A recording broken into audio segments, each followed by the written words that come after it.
ಅಕ್ಷಯ ತೃತೀಯ ಸಮೀಪಿಸ್ತಾ ಇದ್ದಂತೆ ರಾಜಸ್ಥಾನ ಸೊಲ್ಲಾಪುರ ಕಡೆಯಿಂದ ಕೋಲಾರಕ್ಕೆ ಬಂದ ಚಿನ್ನದ ಪಾಲಿಶ್ ಹೆಸರಲ್ಲಿ ಮೋಸ ಮಾಡ್ತಿರೋರ ಸಂಖ್ಯೆ ಜಾಸ್ತಿ ಆಗ್ತಾ ಇದೆ. ಚಿನ್ನದ ಆಭರಣಗಳನ್ನು ಪಾಲಿಶ್ ಮಾಡೋದಾಗಿ ಹೇಳಿ ಗ್ರಾಮಸ್ಥರಿಗೆ ಮೋಸ ಮಾಡಿದ ಯುವಕ ಕೋಲಾರ ಜಿಲ್ಲೆಯ ಮಾಲೂರು ತಾಲೂಕಿನ ಹುಂಗೇನಹಳ್ಳಿ ಗ್ರಾಮದಲ್ಲಿ ಸಿಕ್ಕಿಬಿದ್ದಿದ್ದಾರೆ. ಯುವಕನ ವರ್ತನೆಯಿಂದ ಸಿಟ್ಟಿಗೆದ್ದ ಗ್ರಾಮಸ್ಥರು ಹಿಗ್ಗಾಮುಗ್ಗಾ ಥಳಿಸಿದ್ದಾರೆ.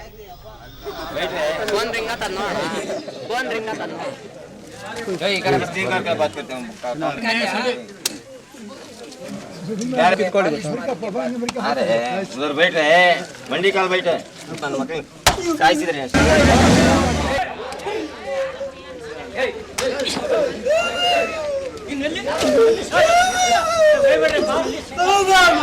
ನಿತ್ಯ ಕ್ಯಾಮ್ ಹೋದ